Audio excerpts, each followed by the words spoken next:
এই মোটোরোলা নামক স্মার্টফোন কোম্পানির জন্য আমি ঠিকমতো ভিডিও না দিয়ে থাকতেই পারতেছি না। কারণ হইতেছে তারা একটার পর একটা ফোন লঞ্চ করতেই আছে, মানে থামার কোনো নামই নাই। এই তো গত 5-6 দিন আগেই তারা আরেকটা স্মার্টফোন লঞ্চ করলো তাদের H সিরিজের, যার নাম মোটো H15 নিও। এই মালটার মধ্যে তারা বেশ ভালোই যন্ত্রপাতি দিছে, আবার কিছুটা ভেজালও মিশাইছে। তো আজকের ভিডিওতে এই ফোনটার ভালো মন্দ ভেজাল সবকিছু নিয়ে বিস্তারিত আলোচনা করার চেষ্টা করব, আর তার পাশাপাশি এই ফোনটা কাদের জন্য রেকমেন্ডেড তাও জানতে পারবেন আজকের এই ভিডিওতে। আশা করছি ভিডিওটা সম্পূর্ণ দেখবেন আর আমাদের এই ছোট্ট চ্যানেলটাকে সাবস্ক্রাইব করে আমাদের পাশেই থাকবেন। তাহলে চলুন আজকের ভিডিওটা শুরু করা যাক। প্রথমেই ফোনটার বক্স কন্টেন্ট নিয়ে কথা বলি।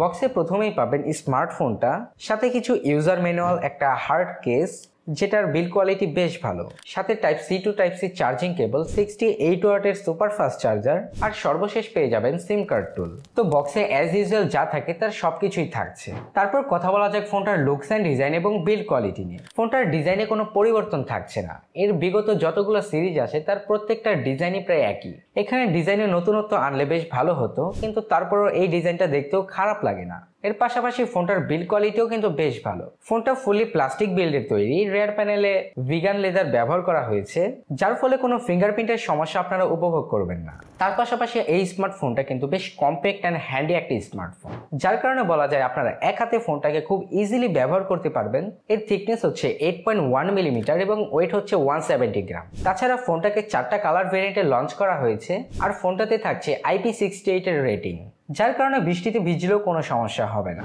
তারপর ফোনটার পোর্টস অ্যান্ড বাটন নিয়ে কথা বলতে গেলে ফোনটার রাইট সাইডটিতে থাকছে পাওয়ার বাটন এবং ভলিউম রকার, এবং বটম সাইডটিতে থাকছে speaker grill, USB type C charger port, microphone এবং সিম ট্রে, যেখানে আপনারা 2টা সিম কার্ড ব্যবহার করতে পারবেন। আর ফোনটার টপ সাইডটিতে থাকছে সেকেন্ডারি নয়েজ ক্যান্সেলেশন মাইক্রোফোন। আর তাছাড়া ফোনটার আনলক সিকিউরিটি হিসেবে থাকছে ইন ডিসপ্লে ফিঙ্গারপ্রিন্ট স্ক্যানার, যার আনলক স্পিড বেশ ফাস্ট অ্যান্ড অ্যাকুরেট। এখানে ফিঙ্গারপ্রিন্টটা যদি আরেকটু উপরে হতো তাহলে কিন্তু ভালো হতো। তো যাই হোক, এখন কথা বলা যাক ফোনটার ডিসপ্লে সেকশন নিয়ে। ফোনটাতে ডিসপ্লে হিসেবে ব্যবহার করা হয়েছে 6.4 inch 120 হার্জের 1.5K রেজুলেশনের POLED LTPO display, যাতে ব্রাইটনেস থাকছে 3000 নিটস পিক ব্রাইটনেস, আর সাথে থাকছে 474 ppi ডেনসিটি। ডিসপ্লেটাকে প্রোটেকশন করছে কর্নিং গরিলা গ্লাস 3।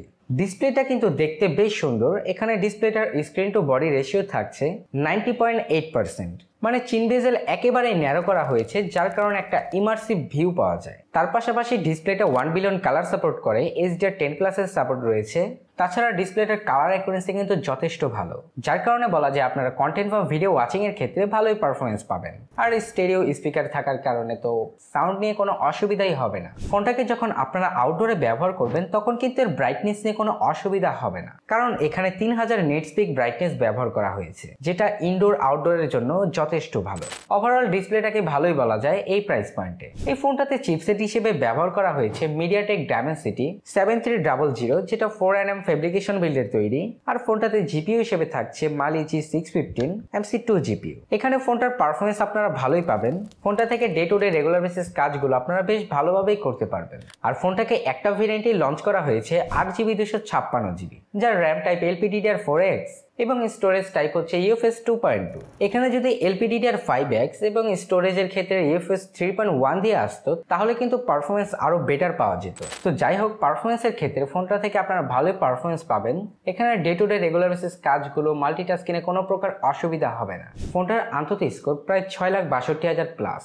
এখানে আপনারা গেমিংও খুব স্টেবল গেমিং করতে পারবেন, হোক সেটা PUBG, free fire, call of ডিউটির মতো, এমনকি জেনশিং ইম্প্যাক্টও আপনারা বেশ ভালোই খেলতে পারবেন। এখানে আপনারা PUBGর ক্ষেত্রে গ্রাফিক সেটিংসে স্মুথ প্লাস এক্সট্রিমে গেম প্লে করতে পারবেন, যেখানে ফোনটা তার পারফরমেন্স খুবই স্টেবল রাখতে পারে। আর ফোনটা যদি হিট জেনারেট করে তাহলে ফোনটাকে ঠান্ডা করার জন্য ফোনটাতে ব্যবহার করা হয়েছে 4516 স্কোয়ার মিলিমিটারের ভেপার কুলিং চেম্বার, যেটা ফোনটাকে অনেকটাই ঠান্ডা রাখার চেষ্টা করবে। আর এই চিপসেটটাকে পাওয়ার আপ করতে ফোনটাতে 4310 mAh এর ব্যাটারি ব্যবহার করা হয়েছে, আর সাথে থাকছে 68 ওয়াটের সুপার ফাস্ট চার্জার। অন্য সকল স্মার্টফোন কোম্পানিগুলো যেখানে 5000, 5000 প্লাস এমএইচ এর ব্যাটারি দিচ্ছে, সেখানে সে দিয়ে রাখছে 4310 এমএইচ এর ব্যাটারি। ফোনটা থেকে আপনারা একদিনেরও কম ব্যাটারি ব্যাকআপ পাবেন। যাই হোক, তারপরও ভালো ব্যাপার, ফোনটাতে 68 ওয়াটের ফাস্ট চার্জার দিয়েছে, যার কারণে ফোনটাকে আবার দ্রুত চার্জ করতে পারবেন। এরপর কথা বলা যাক ফোনটার অপারেটিং সিস্টেম নিয়ে। ফোনটার অপারেটিং সিস্টেম হিসেবে থাকছে অ্যান্ড্রয়েড 14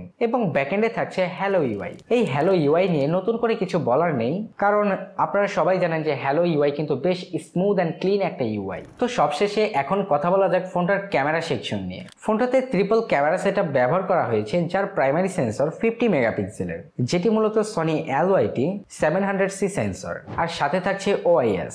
তার পাশাপাশি থাকছে 13 মেগাপিক্সেলের একটি আলট্রাওয়াইড সেন্সর, আর সর্বশেষ থাকছে 10 মেগাপিক্সেলের 3x টেলিফোটো লেন্স, যেটাতেও থাকছে OIS। আর ফোনটার সেলফি ক্যামেরা হিসেবে থাকছে 32 মেগাপিক্সেলের একটি সেলফি ক্যামেরা। ফোনটা থেকে কিন্তু আপনারা ডেলাইট কন্ডিশনে মোটামুটি ভালোই ছবি তুলতে পারবেন, যার ফটো কোয়ালিটি বেশ ভালো। ফোনটা থেকে তোলা বেশ কয়েকটা ছবি স্ক্রিনে দেওয়া হলো।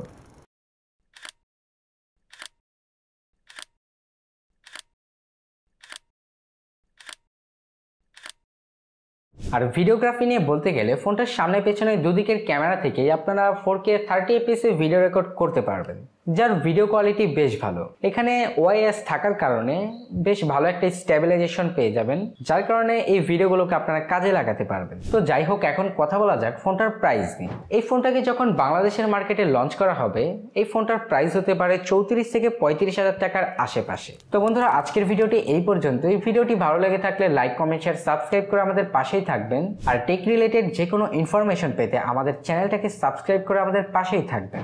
দেখা হচ্ছে পরবর্তী কোনো নতুন ভিডিওতে।